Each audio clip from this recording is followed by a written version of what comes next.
the Green Hornet.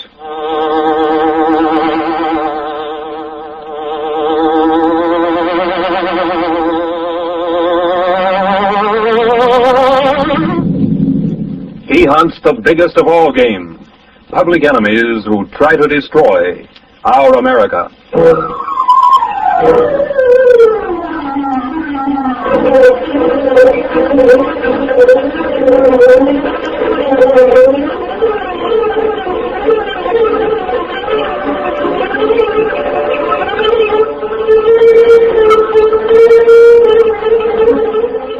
With his faithful valet Cato, Britt Reed, daring young publisher, matches wits with racketeers and saboteurs, risking his life that criminals and racketeers will feel the weight of the law by the sting of the Green Hornet.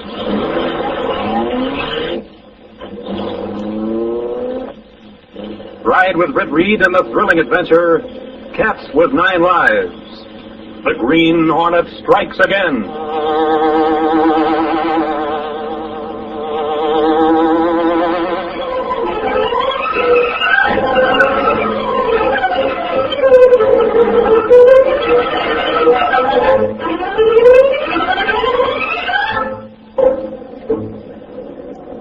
As a loyal alumnus, Britt Reed attended the big game of the year and took Michael Axford with him. Run,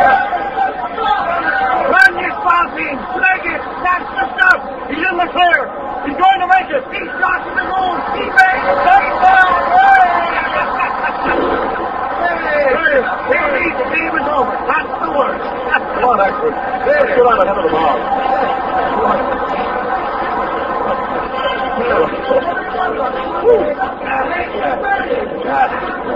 Suffering snakes. I never saw so many cars in one parking lot. Well, it's some parking lot, Axford. Hey, Fred! Why not, Fred? Well, there's Len Forrester. Hi, Len! God, wasn't that a game? Sure was. Well, how have you been, Lenny? Haven't seen you since your father died. I've been all right, Britt. Hey, we should get together once in a while. Oh, pardon me, Lenny. This is Mike Axford.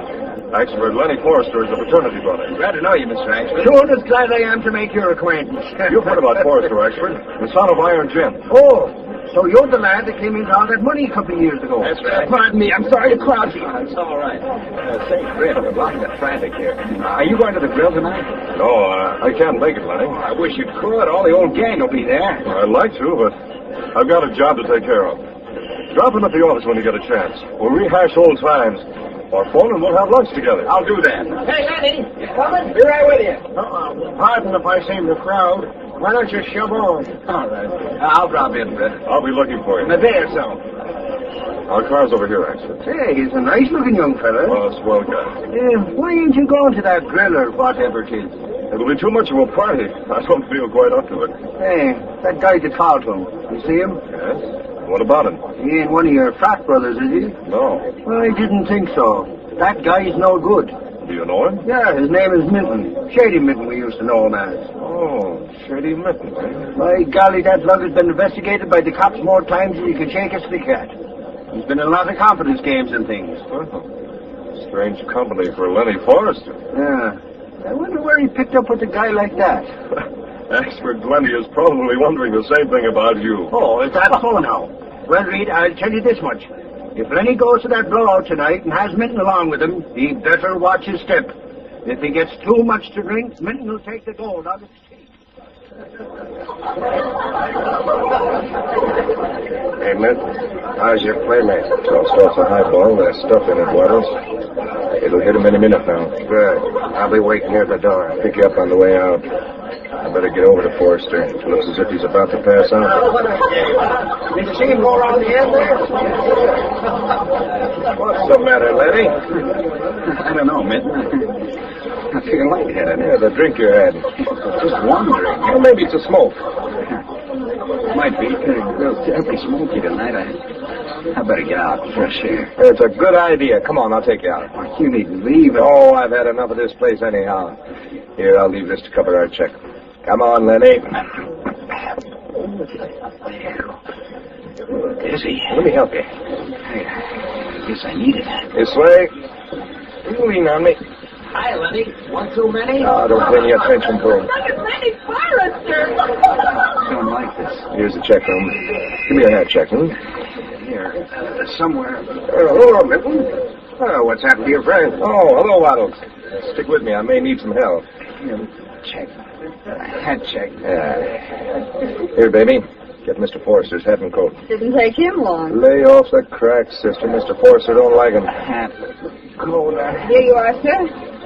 Shall I help him with them? Don't bother. You carry the hat and coat, Waddles. Yeah, sure thing. This way, Lenny. Right outside. You'll feel better when the air hits you. Mr. Forrester's car. I'll be glad to get home. Steady now. They're bringing your car around. Hello, Milton. Leaving early? Carl Bradford, hello. I'm taking my friend Len Forrester home. He's ill. Oh, what a shame. Well, Len, this Carl Bradford, the attorney. Good friend of mine. How do you do? Here's your car, sir. Thank you. Here you are. Thank you. Len's hardly in condition to drive a car, but he insists on it. Rather risky driving in that condition. You know how the law is about drunken drivers. Well, here's the car, Len. See you later, Bradford. Yes, yes. I don't feel you'll be all right, Len. Driving will clear your head. There now, and you go. Come on, Waddles. Right. Wouldn't you? Driver. Easy. You'll be better for driving. Go ahead now.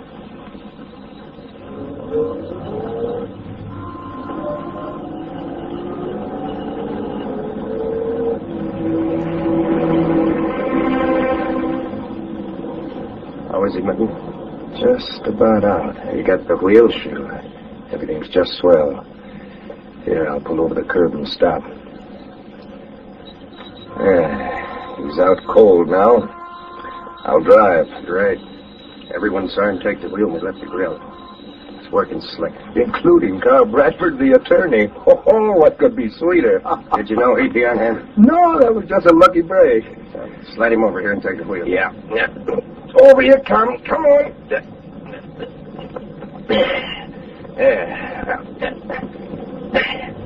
I got it. There now. Cumberland will be on hand, won't he? Right. Katz has his orders. So has Doc. Okay. And there's sure to be witnesses on that corner.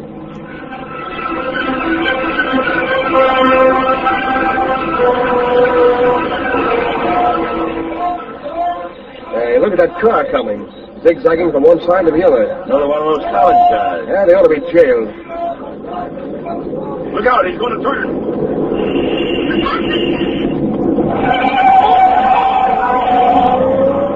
Get the number 8, stop him. Get that hurt man!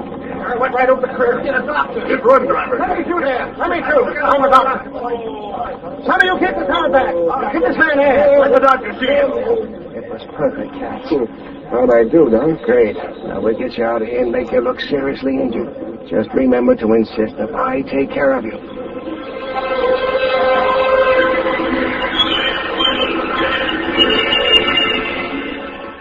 On Monday, Michael Axford perched on the edge of Miss Case's desk while he tried to tell Britt Reed's preoccupied secretary about the football game. The guy's just about to get knocked for a goal by a couple of red-shirted guys, and then he fools them. He throws that pigskin... Katie, are you following me? Hit and run. Hit Hit and run, me eye. I'm trying to tell you about football. That's baseball. It's murder in some cases. Michael, do you want to do me $1 million favor with trimmings on it? Huh? Sit down and be quiet for a few minutes. Well, now, that's I'm a trying fine... to whip up an editorial for Mr. Reed. Did you see this morning's story in the Sentinel? What about? Hit and run drivers. The Sentinel's starting a campaign for stiffer penalties when they're caught. Say, do you have any ideas? By golly, there's something they should get what they are. What was that? Stiffer penalties when they're caught. That's what them hit-and-run guys should get. What are you writing? Gunnigan had an editorial in the last edition. Mr. Reed wants a stronger one of the next. What's that got to do with you? Well, Mr. Reed told Gunnigan he'd show him exactly what he meant. Good for thee, that's the stuff. Yes, but then he turned and he said to me, write it.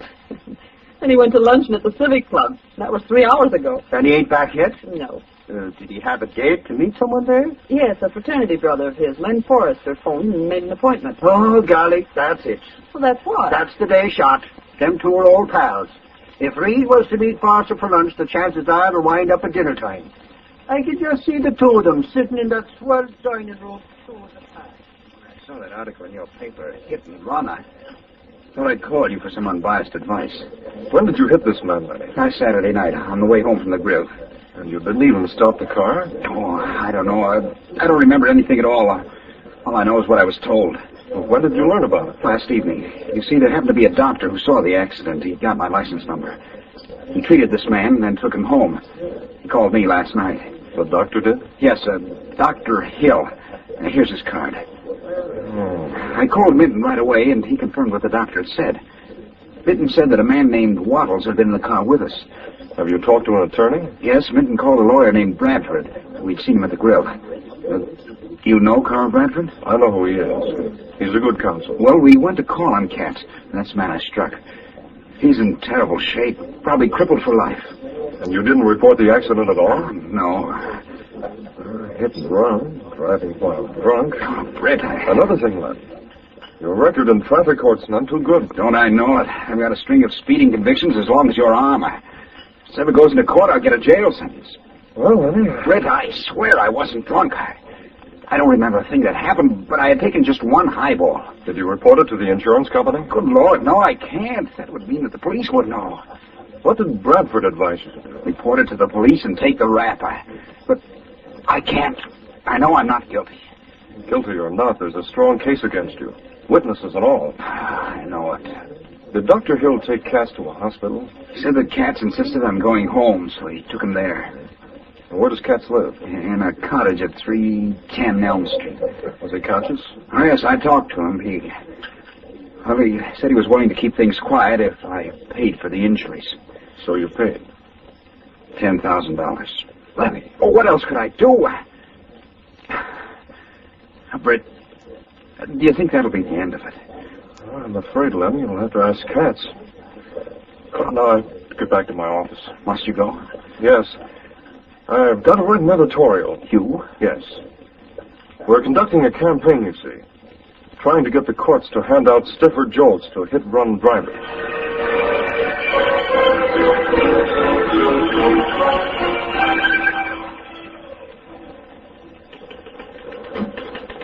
Here's Reed now. Oh, Mr. Reed, I have that editorial ready. The one you wrote. Send it to Gunninger, will you, Miss Case?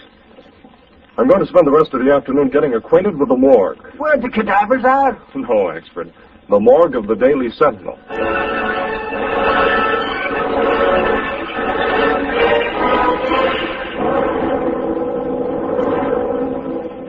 That evening, Cato, the trusted Filipino valet, came into Britt Reed's bedroom. Well, Mr. Britt, you said to let you know when Mr. Axford went out. Has he gone to police headquarters again, Cato? Well, yes, sir. Cato, I learned quite a bit when I dug into the old files at the office. Well, yes? Minton has a pretty bad record. Dr. Hill's is worse. It is? If the Medical Association could prove charges of fee-splitting and quackery against him, he'd be out of the association. There seems to me to be too much coincidence about Len Forrester's trouble. Coincidence? Dr. Hill on hand when the accident occurred.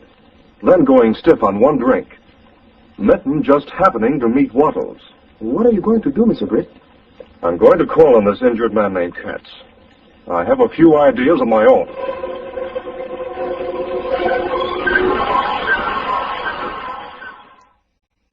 Let's break from the Green Hornet. More after this.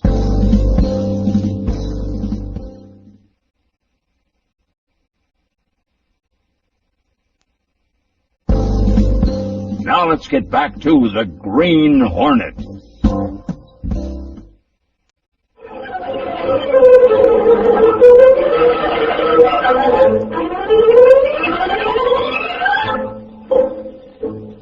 Now back to our story.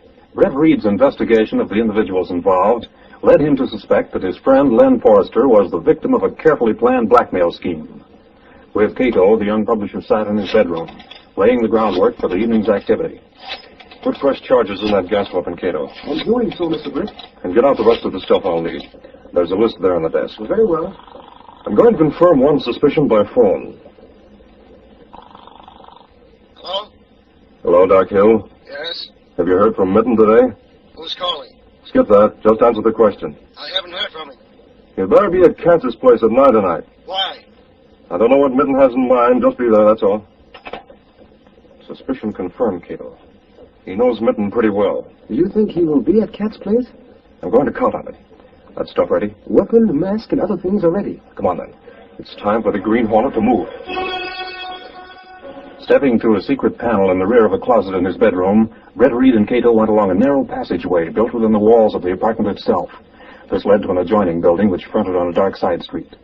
Though supposedly abandoned, this building served as the hiding place for the sleek, superpowered Black Beauty, streamlined car of the Green Hornet. Cato, I just had another idea. Is funny to you, Mr. Britt? You said Axford was at headquarters. Oh, yes, sir. I'll take a page one story to him in person. We'll need the convertible as well as the Black Beauty. With 2 cars? You take the convertible, park a little away from the front of Katz's house, and when you see the lights blink, start the car and drive into the side entrance. Is that clear? Oh, yes, sir. We'll get going. Britt Reed pressed a button. The great car roared into life. A section of the wall in front raised automatically, then closed as the gleaming Black Beauty sped into the darkness.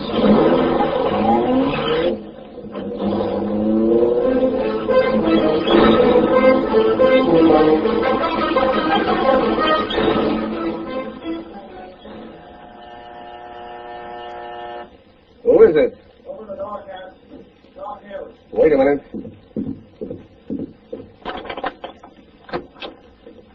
What are you doing here tonight, Doc? Did you hear from Minton or Waddles? Not today. Why? They sent me word to be here. That's funny. I didn't hear nothing from them. How do you feel, Tumbler? Punk. Look at me. I got some real bruises when I jumped in front of that guy's car. I ought to get a bigger cut. There ain't many guys can take a fall like I can. You'll have cash to spend long after the bruises are forgotten. How long I got to stay in the house and play like I'm crippled to see how young Forrester takes it? Minton is going to try to shake him down for another 10,000. Hello, Doc. You! That mask! It's the Green Hornet. How'd you get in here? I picked the lock on the back door. You should be in bed, shouldn't you, Minton? What are you doing here? Doc and I have business to talk over. Heard from Minton yet, Doc? No. What's the idea of you busting in Take it here? easy. I'm showing the boys how to get into the big dough. Big dough? Sure. Hattie can get about $100,000 out of Forrester. Who's Hattie? Your widow. What? You see, Doc, the fellow Forrester struck died from the injury. Now, wait a minute. Shut up, Katz. You've got nothing to say about it. But You'll have to go to work on this guy so it'll look convincing when the police medical examiner goes over him. The police medical examiner? Hey, I ain't going to go Are you going to shut up or must I shut you up? You mean he's really to die? Of course he has to die. We've got to have a corpse to show Forrester. Like fun. Now, hold on. I didn't agree to get mixed up in murder. You're mixed up in it now, Doc, and there's only one way out. Well, you can't do this. It's murder. It's I'll put murder. you to sleep with this gas weapon. You won't feel anything. No, stop. Stop. I won't stand for this. He got me. Doc, you better have some, too. No. Yes, Dr. Hill. That's just the beginning, you rats. The Green Hornet quickly cut the phone wire, then drew out a case containing a charged hypodermic needle. He shot a colorless fluid into the arm of Tumbler Katz to counteract the effect of the gas. And that'll bring him around in a couple of minutes. Red Reed switched the lights off and on to signal Cato, who watched from a short distance away. Cato then drove the convertible to the side door of the house. Britt was there waiting. He quickly changed to a different hat and coat. He gave Cato the mask of the Green Hornet. The Black Beauty's over there in the alley. Go and stay with it, Cato, until I return. Yes, sir. In the meantime, Tumbler Katz recovered consciousness. He remembered the Green Hornet's plan to kill him. Then he saw the doctor sprawled on the floor. Wide-eyed with fear, he leaped to his feet and rushed to the door. There was a convertible coupe in the driveway. A well-dressed man was walking toward him. Hello there. I'm looking for a man named Katz. I can't talk now. I gotta hurry. Hold on, you're all bandaged up. Let go my arm. Is your name Katz? What of it? Let me go. I thought you were badly hurt. Oh, please let me go. I don't want to die. I expected to find you a lot nearer death than this. No. My friend Forrester said you were badly hurt. I came to talk to you. Well, tell him it's the bunk. I gotta get to the cops. Let me go before the Hornet comes back. The Hornet? He's gonna kill me, I tell you. I gotta get the cops. Great Scott, get into my car. What? I'll take you to police headquarters in record time.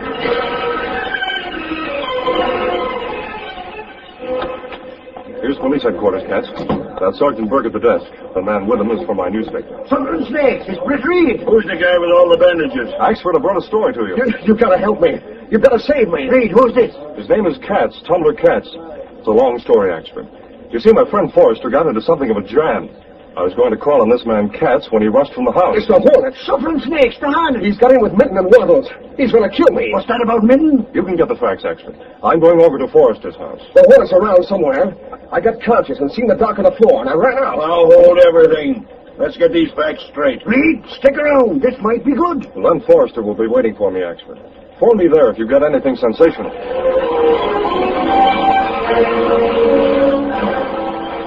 Britt strolled out of the police headquarters, but once in the street, he moved fast. In his convertible, he hurried to the nearest drugstore and dialed the number of Minton's home. Minton, get this the first time and get it straight. I can't repeat. Doc wants you to know that the Green Hornet's tried to muscle in. Katz got scared and ran to the cops. He's spilling the works about you. Get ready to land.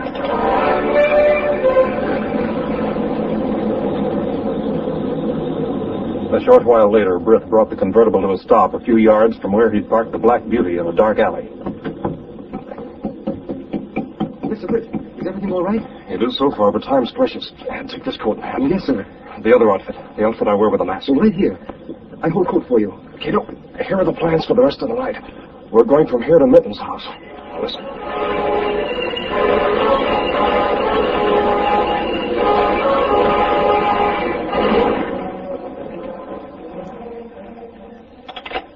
Still no answer at Doc's house? No. No answer. What do you make of it, Minton? Waddles, I don't know what to make of it. No idea who it was that phoned with the warning about the Green Hornet? Wasn't a voice I'd ever heard before. Would you know it if you heard it again? No, I don't think so. I don't like the way things stack up. Try Katz again. Maybe Doc's over there. There's no use, but I'll try it. Told you it was out of order the last time, didn't I? Yeah.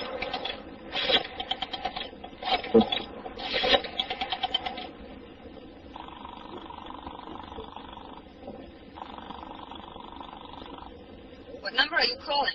Same as before. University 3628. I'm sorry, sir. That line is out of order. Nuts. Now what? Waddles? I'm taking no chances. We'll be ready to scram if the cops show up. Think that'd be smart? Smarter than answer a lot of questions if Tumbler Katz tells all he knows. Here, open this briefcase. Got everything ready to move fast? Goes right here in the desk. 10 grand. Good thing we hadn't split with Doc and Katz. Yeah. Now give me the bag. I'll put the cash in just in case. Yeah. Now, the first sign of the cops, we clear out. Hey, car stopped out front. Let me see. It's a scout car. Uh-oh, that's our cue to move. Come on. Sure we can get out the back way? Maybe they got that watch. Nah, they won't have. This way, Bottles. Cops at the door. The time they get in, we'll be gone. The car's in the garage at the corner. We'll take it and scoot. Here's the door. Going somewhere? The Hornet, the Green Hornet. I'll take that briefcase. In exchange, I'll give No, you... no, don't kill us. Fool, the cops are out front. Oh! The Hornet! Take it, you fathead. You can stay away from the cops. I've got places to No, go. don't shoot me. Just gas to put you asleep. No. I'll wake up in the arms of the law. I heard yells out here. He told us there's something about the hornet. So long, rats. Hey, look what's here on the ground. Hey, that's Minton. He's out cold. It's the work of the hornet. That Green Hornet must be around here. We gotta find him. Spread out and search the place. While Axford and the police milled around the house, Britt Reed stood next to the Black Beauty in a dark alley nearby. He handed Cato the mask for the second time that evening. Get into the Black Beauty, Cato. Open her wide and let the police and Axford know the Green Hornet's car is on the run. Britt walked down the alley to his convertible. Then he heard the well-known sound of the Black Beauty. There he goes. The Green Hornet. Get that car. Get after it. Get in the car.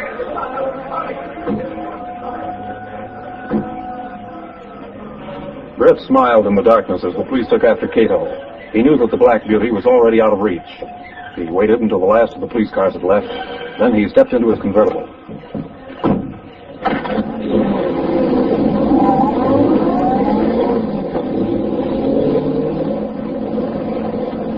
Britt was no longer the Green Hornet. He was just Britt Reed, driving to call on his friend Len Forrester.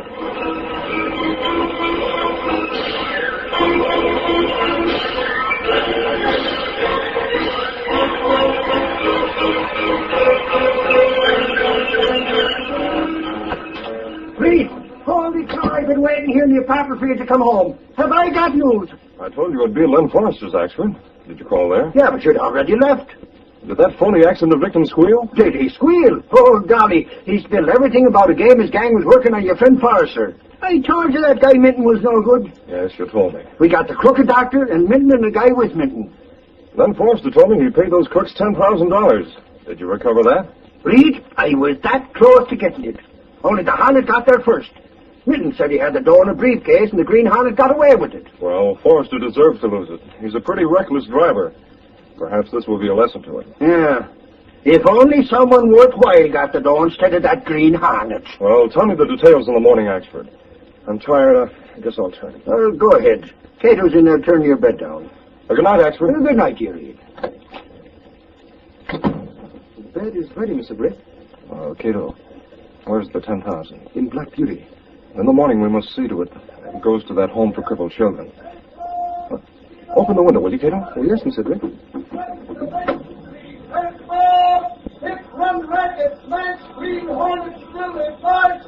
That's my lullaby. Have a good night, Cato.